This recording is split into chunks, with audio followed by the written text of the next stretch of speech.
Masayang araw, mga ka-PL. Meron pong nakakalungkot na balita. Pero idaan na lang po natin sa tawa, mga ka-PL, para hindi ho tayo masyadong masaktan. Abay, ginurgur ho ang official Facebook page ni former Rodrigo Duterte, mga ka-PL.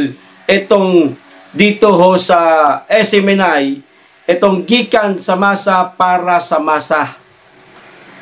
9 na oras pa lamang po ang nakakalipas, mga ka-PL, mula nang naglabas po ng announcement ang SMNI News. Grabe si The Junior. Lahat ng mga official Facebook page o mga YouTube ng SMNI at ng mga individual katulad nila SAS, nila Maharlika, ginugurgur, mga kababayan, kasi siguro nasasaktan si The Junior sa mga pasaring ng mga ito. Buti na lamang po si PL, mga kababayan, hindi ko ginagamit yung page ko. Tama lang sa akin na mag-send lang ako doon ng link. Pero pagka-click ng link, ang tapon sa sa YouTube. Yan. Nyor! Ano na nangyari, Nyor? Nanginginig na ba talaga kayo, Nyor? Takot na kayo, Nyor?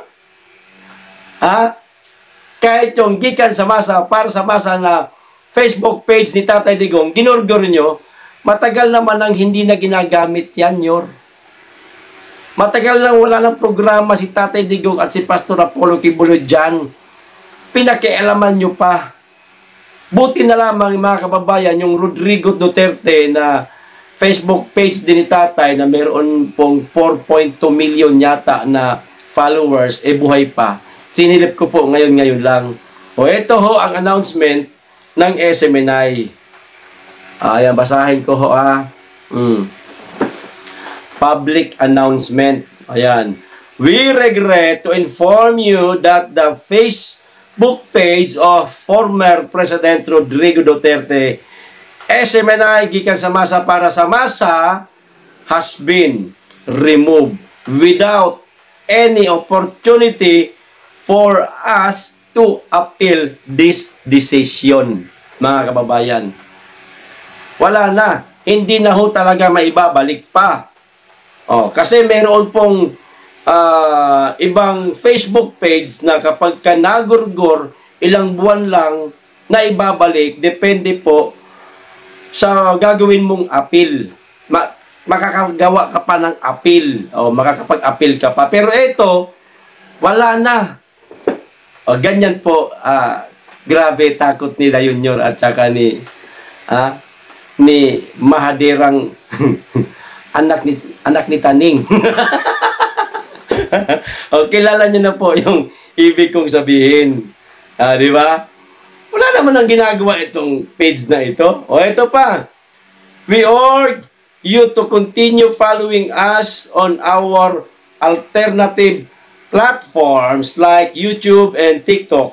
We remain committed to keeping you informed about FPRRD and fostering community engagement. Ayan, mga kababayan, mamaya ipapakita ko po sa inyo ang link ng YouTube at ng TikTok account nitong gikan sa masa para ma-follow ho ninyo. Ito pa. We understand that this removal is yet another effort to silence our commitment to delivering truthful news. Siya nga naman.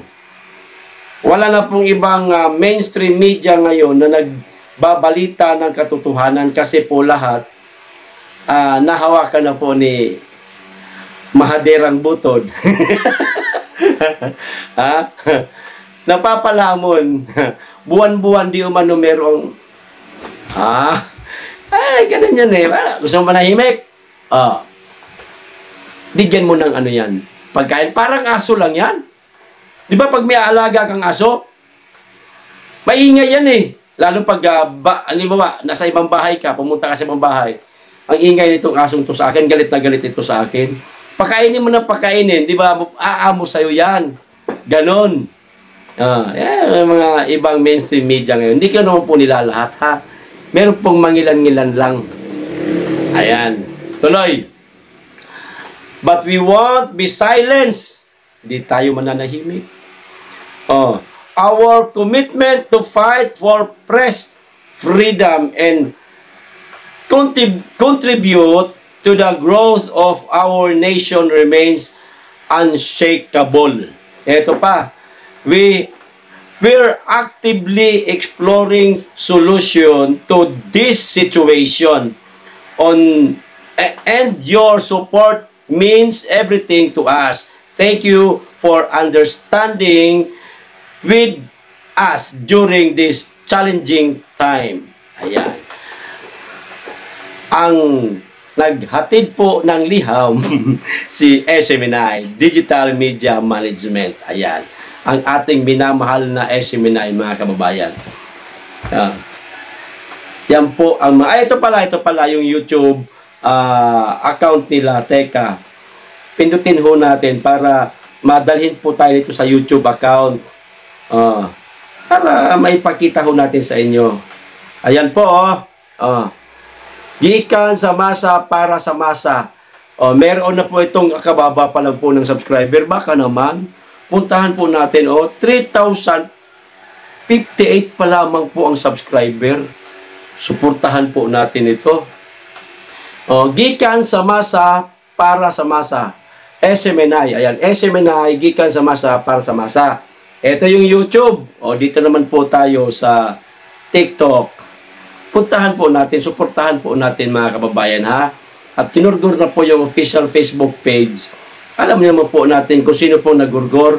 Ito yung TikTok niya. Ayan. Ayan. Gikan sa masa para sa masa on TikTok. Ayan. Okay? Follow po natin. Meron pa lamang pong 2,985 followers. Asarin po natin ng asarin si Da Junior, mga kababayan, at si Butod. Ngayon, ginurgur ho nila ang Facebook page ng Gikan sa Masa para sa Masa.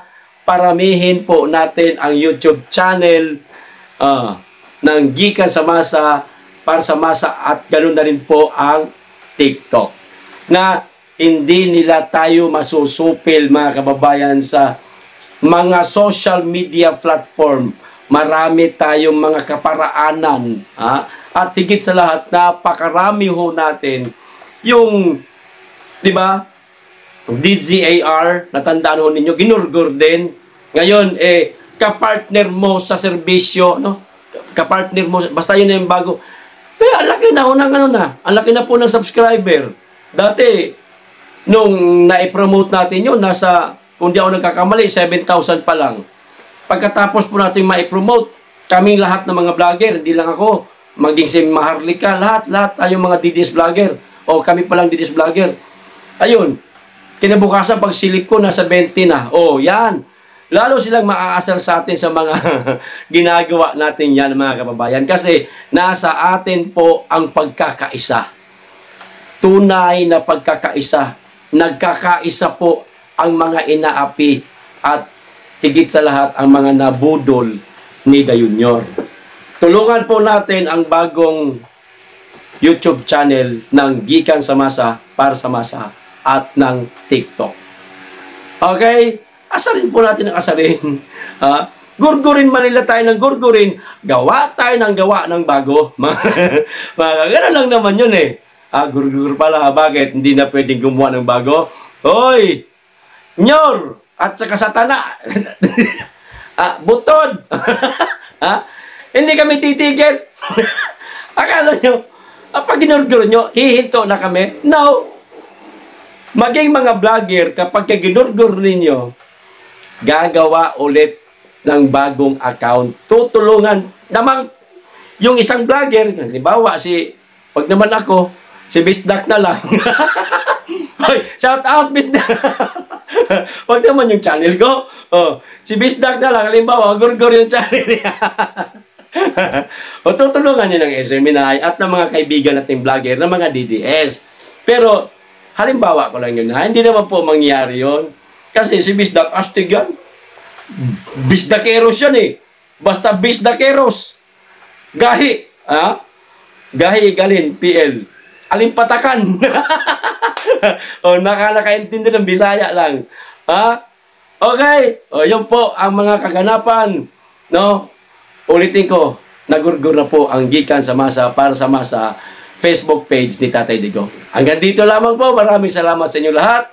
Mag-ingat kayo lagi at higit sa lahat, mahalin po natin ang Pilipinas. Be blessed.